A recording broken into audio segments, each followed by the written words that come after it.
नमस्कार, न्यूज 24 और ड्रीम 11 की खास पेशकश क्रिकेट हाउसफुल में आपका स्वागत है। आपके साथ मैं हूं अपूर्व मिश्रा। आईपीएल की खुमारी अभी क्रिकेट फैंस के सिर से उतरी भी नहीं थी कि तुरंत बाद टी20 वर्ल्ड कप का फीवर चढ़ चुका है। आज से टी20 वर्ल्ड कप का आगाज हो चुका है और राउंड 1 के मैच भी शुरू हो चुके हैं।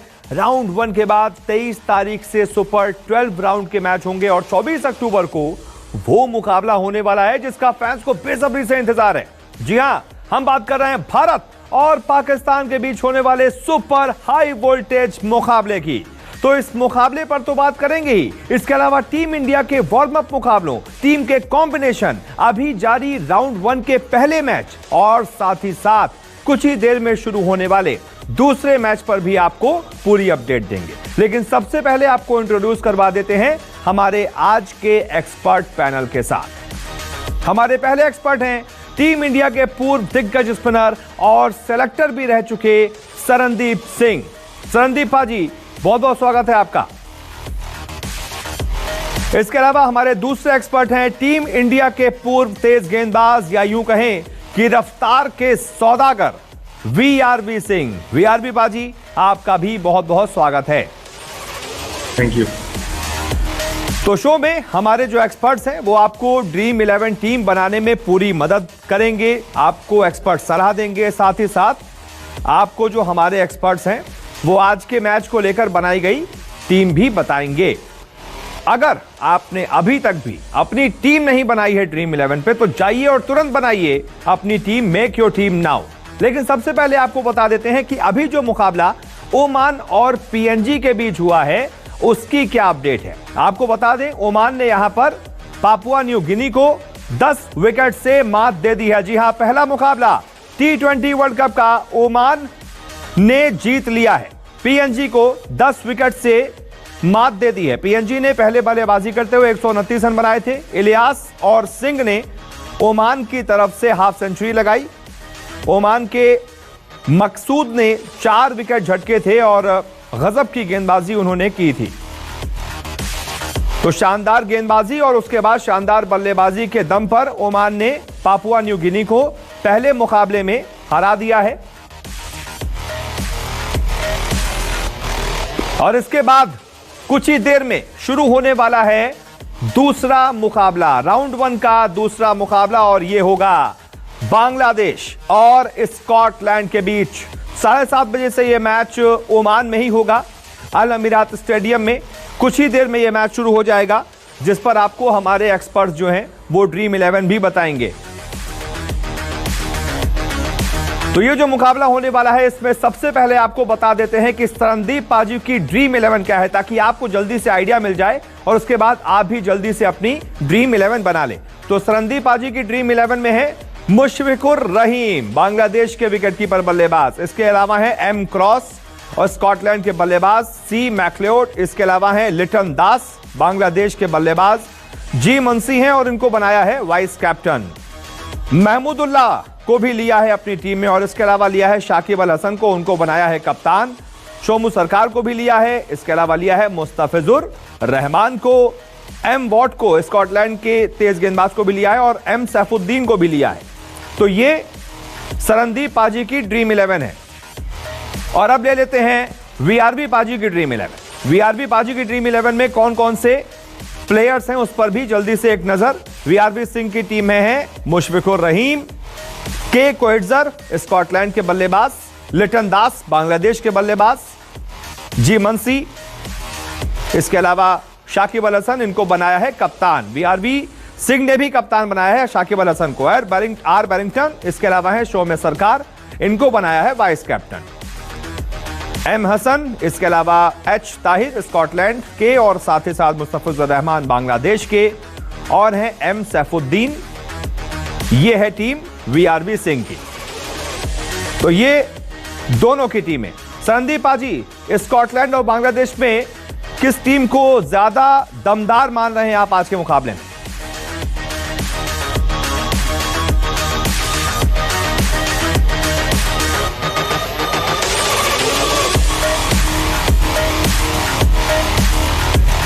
संदीप पाजी, आपकी आवाज नहीं मिल पा रही है, कुछ टेक्निकल दिक्कत होगी, जल्दी से उसको दूर करवाता हूं।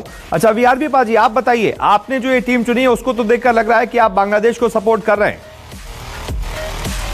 बांग्लादेश को सपोर्ट कर रहा हूँ। मेरे को लग रहा है फ्रंट रनर है इस गेम में, और जिस तरीके से शाकिब अल हसन, सौम्य सरकार, मेहंदी हसन जी, ये बड़े तगड़े ऑलराउंडर हैं इनकी टीम में, और बढ़िया बल्लेबाजी भी करते हैं साथ के साथ। और लिटन दास ये काफी देखे धमाकेदार बल्लेबाजी करते हैं। इनके लिए मुशफ़िकुर रहीम को इनको एज ए विकेट कीपर रखे, साथ में बल्लेबाजी इनकी काफी आपको पता है काफी सालों से खेलते आ रहे हैं बांग्लादेश के लिए, काफी इनके बड़े बड़े नॉक्स हैं। और साथ के साथ मैम सैफुद्दीन, इनको देखना चाहूंगा क्योंकि ये काफी यंग खिलाड़ी हैं और अच्छी फास्ट बॉलर हैं। और साथ के साथ मैंने ठीक है देखा होगा कि स्कॉटलैंड के भी 4 खिलाड़ी रखे हैं, इनका भी प्रदर्शन बिल्कुल, वो तो मजबूरी भी है रखना। ठीक है संदीप पाजी, आप किसको सपोर्ट कर रहे हैं?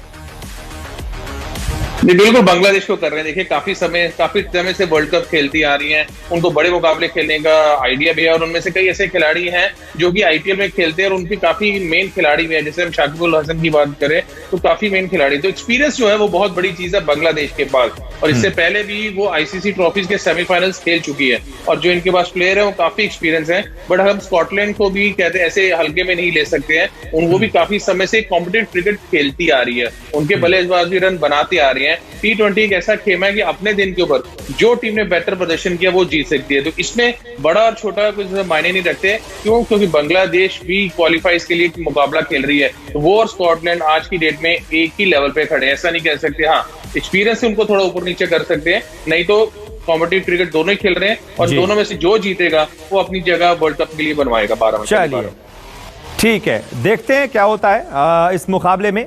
लेकिन अब जरा बात कर लेते हैं टीम इंडिया के मुकाबलों की, क्योंकि टीम इंडिया को अब अगला मुकाबला जो इस T20 का वर्ल्ड कप का पहला मुकाबला है वार्म अप का, वो खेलना है इंग्लैंड के खिलाफ। कल 7:30 बजे दुबई के स्टेडियम में यह मुकाबला होगा, और उसके ठीक 2 दिन बाद यानी कि 20 तारीख को इंडिया का वार्म अप मैच होगा ऑस्ट्रेलिया के साथ। ये 2 बहुत ही ज्यादा अहम मुकाबले हैं, क्योंकि वार्म अप मैचेस जब भी आईसीसी टूर्नामेंट में इंडिया जीता है उसने चैंपियनशिप भी जीती है, चाहे वो 2011 के वर्ल्ड कप की बात कर लीजिए या फिर आप 2013 की चैंपियंस ट्रॉफी की बात कर लीजिए।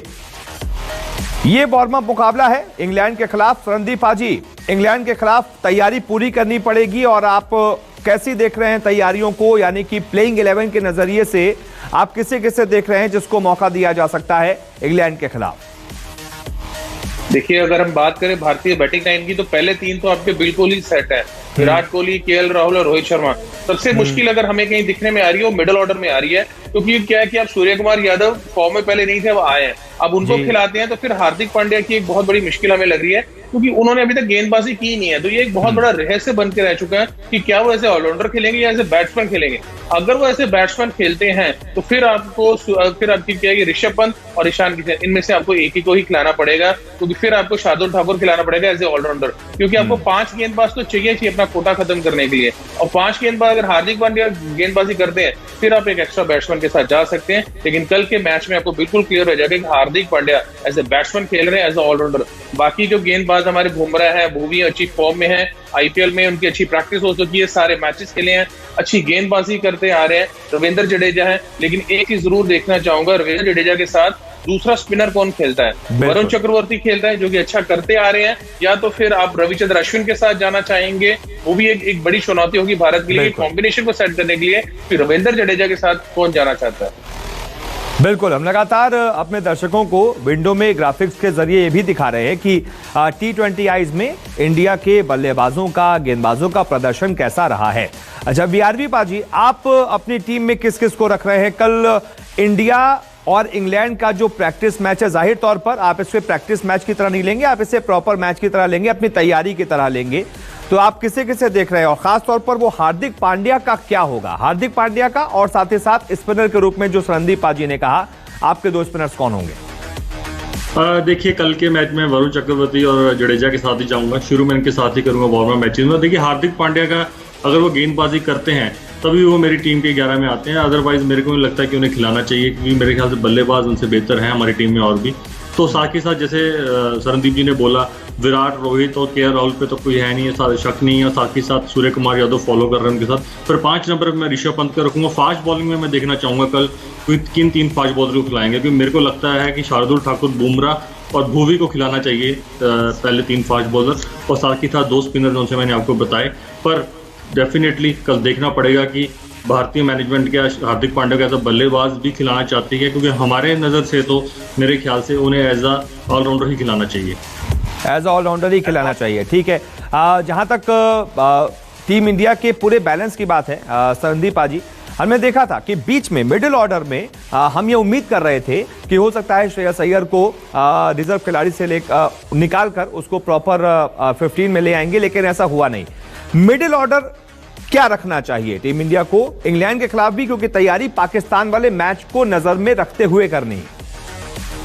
नहीं, बिल्कुल करनी है। देखिए कहता हूं कि मुझे अजीब सी लग रही है, वर्ल्ड कप खेलने हमारे पास मिडिल ऑर्डर तैयार नहीं है। हम आज भी उसी चीज पर डिस्कस करें कि हमारा मिडिल ऑर्डर होगा क्या। तो भारतीय टीम को ये सोचना चाहिए कि हम लोग ने जो टीम बनाई, जो नेशनल सेलेक्टर्स ने टीम बनाई है, वो कुछ सोच के बनाई होगी। आपके पास अभी भी मिडिल ऑर्डर है ही नहीं तैयार। सूर्य कुमार के साथ जाना चाहते हैं, या ईशान किशन के साथ जाना चाहते हैं, या फिर आप ऋषभ पंत के साथ जाना चाहते हैं, क्योंकि 3 में से एक ही खेलेगा। क्योंकि अगर तीनों को खिलाएंगे तो फिर आपके ओवर ही नहीं पूरे होंगे। तो 2 ऑलराउंडर तो आपको चाहिए बीच में, और आपने हार्दिक पांड्या को भी टीम में रखा है। मुझे कहीं लगा था कि अगर आप रिप्लेस कर रहे हैं, किसी प्लेयर को कर रहे हैं, या तो फिर वो अगर आप शार्दुल ठाकुर को लेके आ रहे हैं, तो फिर आपको हार्दिक पांड्या अगर नहीं गेंदबाजी करे, इसलिए फास्ट बॉलर की रिप्लेसमेंट होनी चाहिए। तो फास्ट बॉलर की रिप्लेसमेंट हुई क्या? अक्षर पटेल, जो एक्चुअली वनडे और T20 के सबसे बड़े खिलाड़ी हैं, जो रविंद्र जडेजा के साथ खेल सकते थे। दूसरा स्पिनर जिनको मैं मान के चल रहा था कि मैच विनिंग प्लेयर है, तो दिल्ली कैपिटल्स की भी अच्छा कर रहे हैं, उनको अपने बाहर ही कर दिया। लेकिन अभी चलो, जो कर दिया, लेकिन आपका जो बैटिंग लाइनअप है वो सूर्य कुमार यादव के साथ ही जाना चाहिए। ईशान किशन को मुझे लगता है इन्होंने शायद एज ए ओपनर ही रखा होगा। तो इसलिए क्या है कि अगर हार्दिक पांड्या गेंदबाजी करते रहे ठीक है, नहीं तो फिर आपको शार्दुल ठाकुर ही अपनी प्लेइंग में लाना पड़ेगा। नहीं तो आपके 5 ओवर, जो 20 ओवर है, वो पूरे नहीं हो पाएंगे। सही कह रहे हैं आप। अच्छा VRV पाजी, हमने T20 वर्ल्ड कप के स्टैट्स भी देखे, तो हमने उसमें देखा है कि सबसे ज्यादा उसमें सफल रहे हैं रविचंद्रन अश्विन, और इस स्क्वाड में मौजूद हैं जो रविंद्र जडेजा। उसके अलावा बाकी सारे थोड़े से यंगस्टर हो जाएंगे कम, क्योंकि 2016 में तो आखिरी T20 वर्ल्ड कप हुआ था। उस हिसाब से फिर आप 5 से 6 हमारे जो बॉलर्स हैं, सिर्फ अगर बॉलिंग की बात की जाए, उसमें कौन कौन से बॉलर्स देख रहे हैं इस मैच में? जी देखिए, पहले जैसे मैंने बोला, सबसे 3 न्यूज़ में मेरे फास्ट बॉलर बुमराह, भुवी, साथ में उनके शार्दुल, और साथ जडेजा और चक्रवर्ती, ये मेरे 5 प्रमुख गेंदबाज होंगे। क्योंकि अश्विन देखिए जरूर एक्सपीरियंस जरूर है, पर जैसे आपने खुद ही बोला कि 5 साल पहले वर्ल्ड कप हुआ था 2016 में, उसके बीच में काफी प्लेयर डेवलप हो चुके हैं। तो वरुण चक्रवर्ती की स्पेशली इस टाइम पे जो फॉर्म चल रही है, तो मेरे ख्याल से उन्हें ही पहले खिलाना चाहिए अश्विन से। और डेफिनेटली देखिए, इस टाइम अश्विन की वो फील्डिंग भी इतनी कमाल की नहीं है कि T20 के स्तर में काफी नीचे की फील्डिंग कर रहे हैं, क्योंकि नीचे के स्तर की। तो मेरे ख्याल से कहीं ना कहीं फील्डिंग और बैटिंग भी उनकी लैक कर रही है T20 में। तो साथ ही साथ अगर मैं तीसरा स्पिनर, जैसे पाजी ने बोला, अगर होता तो मैं भी अक्षर पटेल के साथ जाता, पर आई डोंट नो कि क्या सोच थी सिलेक्टर्स की कि उन्हें बाहर ही कर दिया 15 से, क्योंकि वो एक महत्वपूर्ण हो सकते थे जडेजा के साथ। ठीक है, तो T20 में अभी तक का क्या कुछ हाल रहा है, हेड टू हेड मैचेस में क्या कुछ रिकॉर्ड रहा है, उस पर भी जरा एक नजर देख लेते हैं, उस पर भी एक नजर डाल लेते हैं, क्योंकि बड़ा जरूरी है ये समझना कि जब आपस में भिड़ते हैं तो अभी तक का रिकॉर्ड कैसा रहा है, कौन ज्यादा मैचेस जीता है, कौन कम मैचेस जीता है। उससे पता चलता है कि किस टीम में कितना दम है, इतिहास में इन्होंने कैसा किया है, और मौजूदा मैच में वो क्या कर सकते हैं। तो अगर इंडिया वर्सेस इंग्लैंड के हेड टू हेड की बात की जाए तो 19 मैच हुए हैं।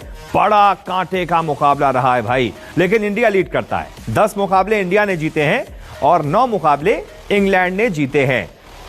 यानी टक्कर बड़ी भीषण होती है जब भी दोनों टीमें भिड़ती हैं। ये अगर वर्ल्ड कप के रिकॉर्ड की बात की जाए, T20 वर्ल्ड कप में जब ये दोनों टीमें आपस में भिड़ी हैं तो 3 मैच हुए, और यहां पर भी विराट कोहली की टीम मॉर्गन की टीम से एक कदम आगे। विराट की सेना ने 2 मैच जीते हैं, मॉर्गन के महारथियों ने 1 मुकाबला जीता है। तो अगर हेड टू हेड मुकाबलों की बात की जाए संदीप पाजी, तो टीम इंडिया का पलड़ा हमेशा से भारी रहा है, थोड़ा सा, लेकिन टक्कर का मुकाबला रहा है, कांटे का मुकाबला रहा है। वार्म अप मैच जरूर है, लेकिन हम उसे हल्के में बिल्कुल नहीं ले सकते। मैं तो इसे बिल्कुल प्रॉपर मैच की तरह ले रहा हूं कि आपको हारना भी नहीं है और आपको अच्छा परफॉर्म करना है, हर एक खिलाड़ी को जान लगानी है।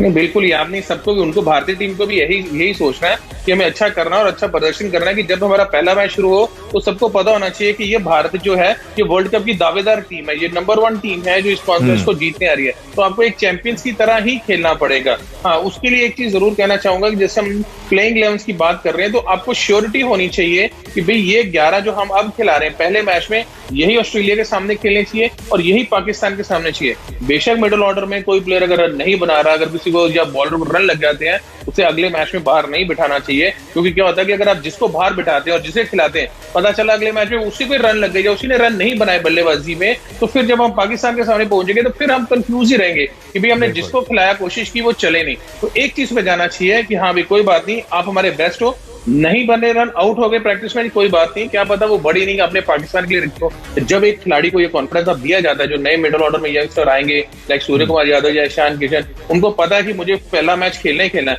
उस कॉन्फिडेंस से अंदर उतरते हैं। तो इस गेम में T20 फॉर्मेट में कॉन्फिडेंस बहुत बड़ी चीज होती है। यहाँ पे बड़ा छोटा प्लेयर नहीं माना जाता, क्योंकि फॉर्मेट का छोटा बड़ी जल्दी ये फॉर्मेट खत्म होता है। तो जितना बड़ा प्लेयर होता है वो भी कभी कुछ नहीं करता, जो छोटे प्लेयर होते हैं वो ज्यादा अच्छे करते हैं। तो बस उन कॉन्फिडेंस उनको देना चाहिए कि ये हमारी 11 है जो पाकिस्तान सामने उतरनी चाहिए, और फिर आप देखिए प्रदर्शन टीम का कैसे खेलते। बिल्कुल। अच्छा वीआरवी पाजी, हमने पिछले साल सुना था कोहली को ये कहते हुए कि वो ओपनिंग कर सकते हैं T20 वर्ल्ड कप में भी, तो ऐसे में क्या हम ओपनिंग करते हुए देखेंगे कोहली और रोहित को, केएल को नंबर 3 पर देखेंगे, या फिर केएल का हालिया फॉर्म देखते हुए केएल प्लस कोहली को ओपनिंग करते देखेंगे और रोहित को 3 नंबर पर देखेंगे? क्या होना चाहिए, किसको ओपन करना चाहिए, किसको 3 नंबर, किसको 4 नंबर?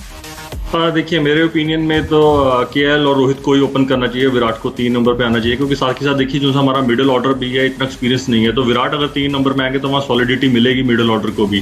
तो मेरे लिए केएल और रोहित, जिस तरीके से केएल की स्पेशली फॉर्म चल रही है आईपीएल में, जिस तरीके से प्रदर्शन किया है, तो उन्हें ओपनिंग करनी चाहिए। रोहित देखिए कई सालों से अब ओपन करते आ रहे हैं भारत के लिए, तो डेफिनेटली ये 2। विराट मेरे ख्याल से 3 नंबर पे आएंगे, क्योंकि वो भी समझते हैं कि साथ के साथ उनको मिडिल ऑर्डर की फिनिश भी करनी है, इनिंग लंबे और लंबे रन भी बनाने हैं, अच्छे तरीके से फिनिश करना है। तो मेरे ख्याल से ये 3 रहेंगे टॉप। तो आपके ये 3 रहेंगे। संदीप पाजी, आपकी तरफ से कौन रहेंगे टॉप 3? बिल्कुल, जो वीआरवी ने किया मैं बिल्कुल उनके साथ जा रहा हूँ, क्योंकि रोहित शर्मा नंबर 3 के कभी मिडिल ऑर्डर खेले नहीं। वो बहुत साल हो गए जब वो नंबर 6-7 पे खेलते थे, अभी वो ओपनर है, बड़े रन बनाए, और जिस तरह से केएल राहुल फॉर्म में है वो जबरदस्त है।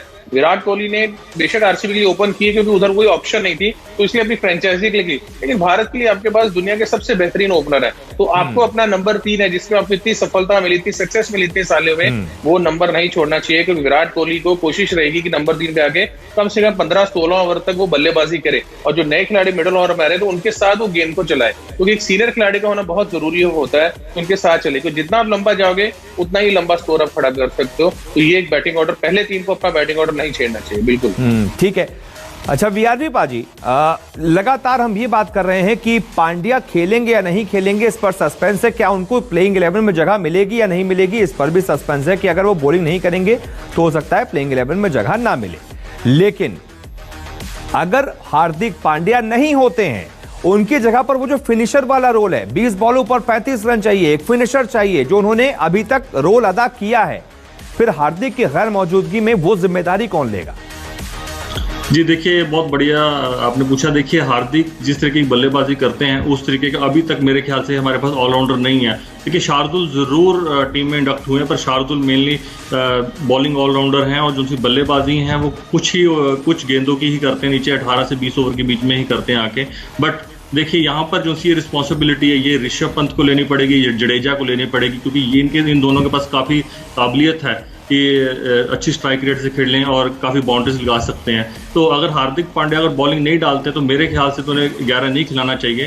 पर ये 2 खिलाड़ी हैं, जैसे जडेजा ने आपको देखा होगा आईपीएल में भी करके दिखाया, और ऋषभ पंत काफ़ी सालों से कर रहे हैं। इन दोनों खिलाड़ियों में काफ़ी काबिलियत है कि ये रोल निभाएं आगे, क्योंकि देखिए आपको हर मौका भी मिलता है ऐसे बड़े मैचेस में आके खेलने का। जैसे पाकिस्तान से पहले हमारे पास 2 वार्म अप गेम है, तो उसमें भी इन लोगों को ट्राई कर सकते हैं, इनको थोड़ा सा गोल दे सकते हैं कि आप जाके इस तरीके की इनिंग खेलने की कोशिश कीजिए और ट्राई कीजिए अच्छी स्ट्राइक रेट से खेलने की। तो इन दोनों खिलाड़ियों को मेरे को लगता है कि ये कर सकते हैं जो हार्दिक करते रहे हैं पहले आने वाले सालों में। बिल्कुल। संदीप पाजी, आपसे सवाल है मेरा, पहले तो यही, उसके बाद फिर अक्षर पर भी एक सवाल है, लेकिन ये बड़ा अहम सवाल है। आप तो पूर्व सेलेक्टर भी रहे हैं, फिनिशर की भूमिका बहुत सबसे जरूरी है, सबसे अहम है। क्या रवींद्र जडेजा पर सिर्फ हम ये छोड़ सकते हैं या फिर ऋषभ पंत से भी कह सकते हैं थोड़ा डीप ले जाकर, जैसे हार्दिक पांड्या मैचेस जिताते थे, अब आपको वो रोल निभाना होगा, या फिर आप as a batter as a finisher Hardik Pandya को टीम में रखेंगे और एक शार्दुल ठाकुर को भी टीम में इंजेक्ट कर लेंगे कि वो बैटिंग भी कर लेते हैं, बॉलिंग भी कर लेते हैं? नहीं, देखिए हार्दिक पांड्या तो आपकी 11 में खेल, चाहे वो गेंदबाजी करे ना करे, उनको सिलेक्शन, उनको अगर टीम से हटाया नहीं गया है तो इसका मतलब कि वो आपकी 11 का हिस्सा है, क्योंकि इतना सीनियर प्लेयर आपने बाहर बिठाने के लिए तो नहीं पिक किया हुआ। वो एट एनी कॉस्ट वो बॉलिंग डाले ना डाले ये एक सवाल सारी दुनिया कितना भी बोलता रहे, वो 11 में आपके खेलने वाला है। लेकिन फिनिशर की जहां बात की तो 2 साल हो गए अभी तक ऐसा कुछ मैच फिनिश नहीं किया अभी तक हार्दिक पांड्या ने, कोई ऐसी परफॉर्मेंस बल्ले से नहीं दिखी। क्योंकि अगर आपको एज ए बैट्समैन खिलाना है तो फिर आपको बल्लेबाजी नंबर 4 पे करवानी पड़ेगी हार्दिक पांड्या को, क्योंकि अगर आपने उनको नौकर नंबर 7 पे भेजा और गेंदबाजी नहीं करी तो फिर आपके ऊपर सवाल उठेंगे सिलेक्शन को भी आपने किस तरीके से उनको खिलाया। लेकिन अगर वो नंबर 4 पे आते हैं फिर सवाल ये उठने शुरू होते हैं कि जो एज ए बैट्समैन टीम में सेलेक्ट हुए श्रेयस अय्यर जो स्टैंड पर जो बैठा है वो क्यों बैठा है, अगर हार्दिक से एज ए बैट्समैन खिलाना आपको तो अपने ही जाल में आप खुद फंसे हुए इस टाइम पे। लेकिन मैं आपको ये बता रहा हूँ फिर भी एज ए सेलेक्टर आप इनको खिलाएंगे जरूर और उनको बल्लेबाजी आपको नंबर 5 पे ही करवानी पड़ेगी। अगर 6-7 पे आए तो ओवर ही 2 या 3 बच जाएंगे, उसमें अगर पहली बॉल पे मार 10 बॉल पे 20-25 बन गए तो तालियां, नहीं बने तो फिर सवाल उठने शुरू हो जाएंगे कि हार्दिक क्यों खेला टीम के अंदर। तो ये एक हार्दिक को खुद को एक डिसीजन लेना पड़ेगा कि कैसे भी करके उनको गेंदबाजी करनी ही पड़ेगी, क्योंकि अगर वो गेंदबाजी नहीं करते तो ईशान किशन और ऋषभ में से एक ही प्लेयर खेल पाएगा, क्योंकि फिर आपको एक शॉर्ट, मैंने कहा पांचवा बॉलर शार्दुल ठाकुर खेलना ही पड़ेगा आपको, क्योंकि पहले 3 गेंदबाजी नहीं करते, सूर्या नहीं करेगा, हार्दिक 5 नहीं करेगा, विकेट कीपर 6 नहीं करेगा, तो बाकी 5 तो बॉलर ही खिलाने पड़ेंगे आपको। बिल्कुल ठीक है, इस पर तो चर्चा चलती रहेगी। फिलहाल हमारे साथ जुड़ने के लिए सरंदीप पाजी आपका और साथ ही साथ बीआरबी पाजी आपका भी बहुत बहुत शुक्रिया। तो एक बार फिर से कल 3 बजे भी मुलाकात होगी, दोपहर का मुकाबला भी आपको बताएंगे, फिर 7 बजे का जो मुकाबला है उस पर 6:30 बजे एक बार फिर से आएंगे और पूरी डिटेल्ड रिपोर्ट आपको बताएंगे। साथ ही साथ पाकिस्तान के खिलाफ महामुकाबले पर भी डिटेल के साथ बताएंगे। लेकिन आज के लिए फिलहाल इतना ही। नमस्कार, मैं हूं मानक गुप्ता। अगर आपको हमारा ये वीडियो पसंद आया हो तो इसे लाइक और शेयर जरूर करें और हां, हमें सब्सक्राइब और फॉलो करना ना भूलें ताकि आप देश और दुनिया की कोई खबर मिस ना करें। तो जुड़े रहिए हमारे साथ और देखते रहिए न्यूज़ 24।